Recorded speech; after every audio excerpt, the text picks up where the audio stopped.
So, as if our lives weren't challenging and difficult enough with the AI stuff happening, now we've got the writer's strike and the actor strike going on in Hollywood. So, if you guys have not been following the story, I'll give you the brief rundown of it and what I think it might mean for us who are creating music for TV shows that have writers and actors.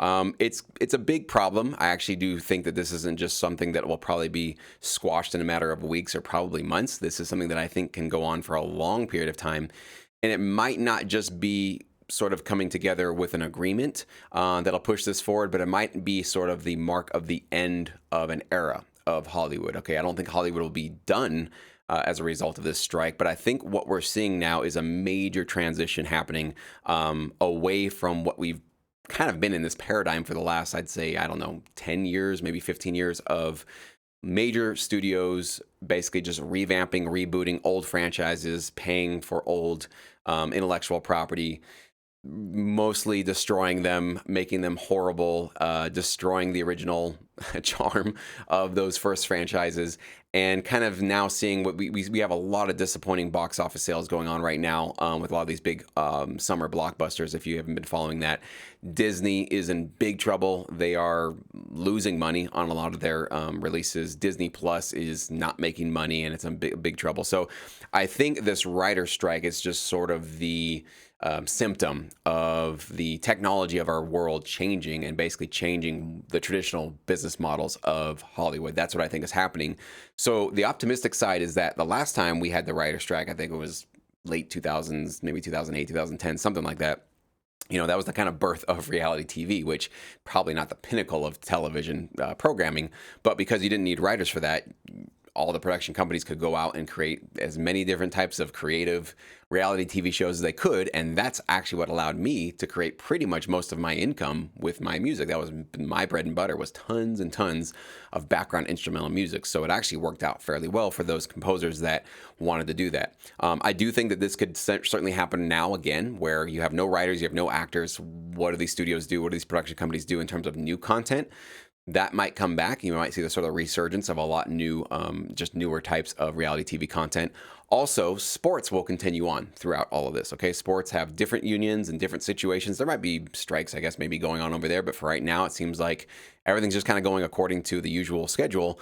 So if you got into sports music, that's also a safer place for you to go right now as things move forward. If you're not aware, when the writers and the actors strike, that means that any production that's going on that involve those unions stops. So the stuff that's already done, it's in post-production, that stuff can continue on, and that'll sort of, we'll get through that, kind of backlog of content for the next maybe 3-6 months, maybe longer.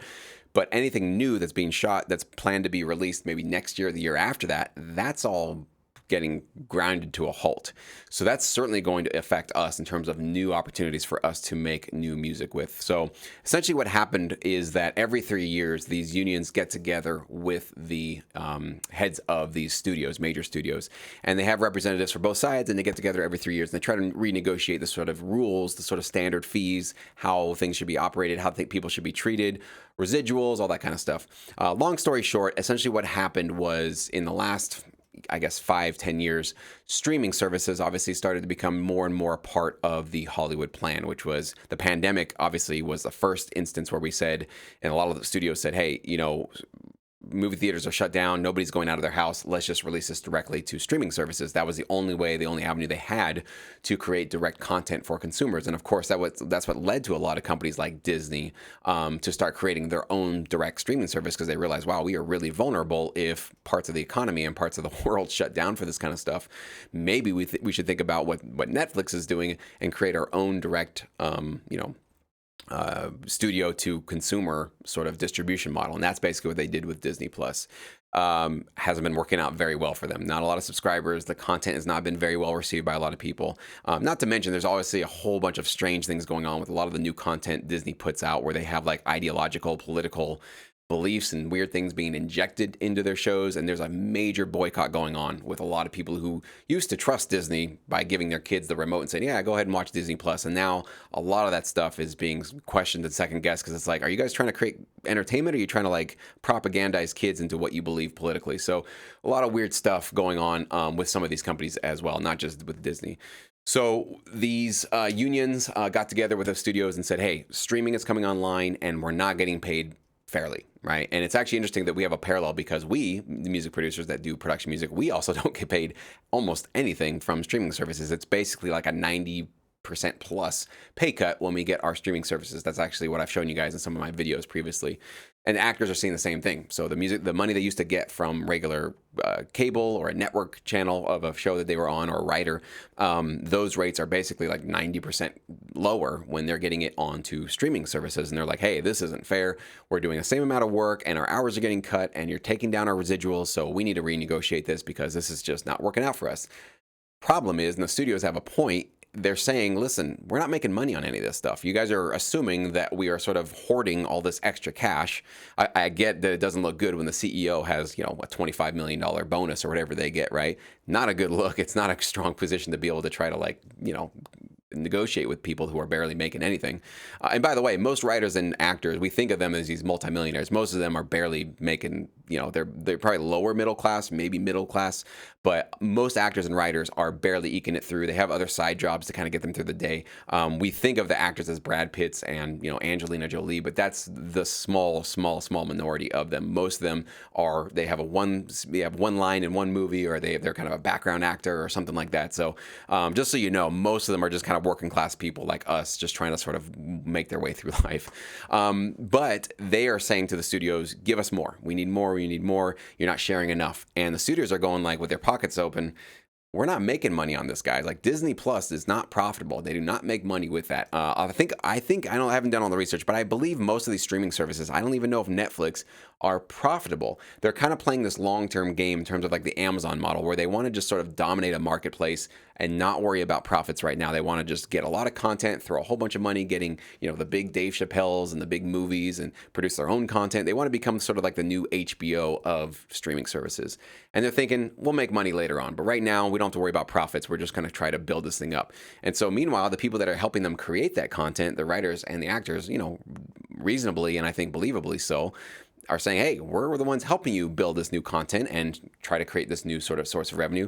Cut us in on this. And I think the studios have really no choice but to say, like, if we cut you in the way that we were cutting you in, previously with the networks and the cable channels, there's no chance any of this stuff can be profitable. And we're just going to shut this thing down. We'll just not do streaming. And so we'll just not have these new opportunities for you guys to get into it. So it's tricky on both sides. I actually have empathy for both sides. I'm not this sort of like, I'm always with the writers, I'm always with the actors or that kind of thing.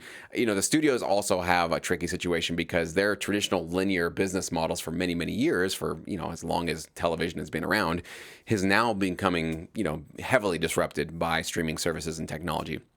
Of course, in the background of all this stuff is AI as well, okay? You better believe studios are going, okay, we have no writers.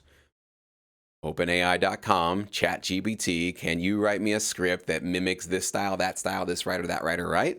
Why wouldn't they be looking at that? Of course, all the writers and the actors want to include some new language in their agreements with the studios to say, all right, AI might be able to be used, but it can only be used in certain ways. And if you're going to use our likeness or our writing style, right, you're going to pay us for that, or we're going to get residuals if you sort of typed us into a prompt and you have to maybe show us what prompt you use. I don't know. I'm sure all of those thoughts are going through, just like they're going through our industry, they're going through their industry as well. So that needs to be sorted out, dealt with. They're going to probably have a standoff for a long time.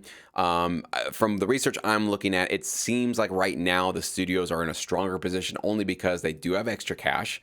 Unlike the writers and the actors who are usually just, getting by these gigs. So the studios, they don't have to necessarily use writers and actors to get new content. As I said before, they could do reality TV. They could maybe get more into sports.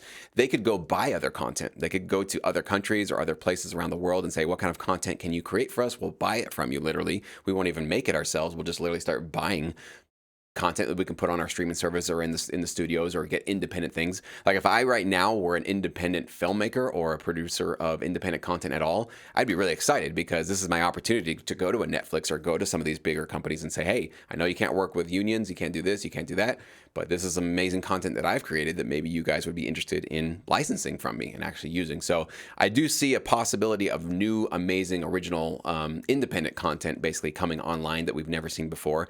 And I think that could be a good thing. And I also think, like I hinted at before, the sort of the era of another superhero movie, we're going to do blockbuster, we're going to do Ghostbusters again, we're going to do Batman again, we're going to do Spider-Man again, constantly just going back to the tried and true sort of safe things, sometimes doing great, but sometimes, most times, not doing amazing, as you can see recently with a lot of the Disney flops, Pixar flop. I didn't even know Pixar put out a new movie until literally like 2 days ago. They had a movie come out like, I don't know, a month ago, and it completely flopped. Like, nobody saw it, nobody liked it. It didn't do well at all. So there's a lot of problems right now with these major studios doing what they're doing. And when they do create new content like that Pixar one, it doesn't go anywhere. It doesn't take off. So it seems like either the creativity is sort of drained out of the industry, or a lot of the talent left or moved, or there's probably a lot of issues going on there. So I see it as, to kind of just summarize a very complicated situation, I see it as a sort of beginning of the end of an era of filmmaking that was profitable while it was profitable. And now it's like we're kind of running to the end of our rope of these reboots and sort of reimagining old stuff, like the nostalgia. And I think the marketplace is saying, just come and get great new content for us, like make us something good, get us excited about going back to the theater. Like, I'm one of these people. I want to go back to the theater. I am desperately wanting to go back to the theater. I love going to movies. It's one of my favorite things ever. I just haven't seen, I think Oppenheimer is the new one coming out. I'll probably go see that one. Other than that, I don't think I've been excited about a movie. It's been years. It's been a long time since I've ever seen anything that I was like, I think Once Upon a Time in Hollywood. I remember the last one that I went to the theater I was really excited about. Other than that, I've been sort of dragging my feet, or a friend or a family member wants to go, and I'm like, all right, I guess we'll go. But I want an excuse to go to the theaters. I don't think theaters are completely dead, but the content, I think the richness of the content has been dead for a while. And so all of these factors are kind of playing together to say, hey, this doesn't work anymore. The marketplace is signaling they don't want it anymore. Let's move forward and let's figure out maybe a new business model with streaming services that, yeah, maybe we're not going to make those large fees that we used to before, just like we had to kind of swallow that in our sync licensing industry. We don't make the huge sync fees, the upfront fees we used to, but there's still plenty of opportunities. There's still plenty of places to put your music, but we have to think about it differently. And again, keep our eyes open for new creative opportunities moving forward. So that's my kind of convoluted summary. Hopefully I made it a little bit clear, at least what I'm seeing from this event. And I'll keep my eye on that. We'll see what's happening. If there's any major updates on it, I'll try to keep you guys alerted. But as always, I know this stuff can always be really depressing and disappointing, because it's like, oh my gosh, it's always just uphill battles for us, right?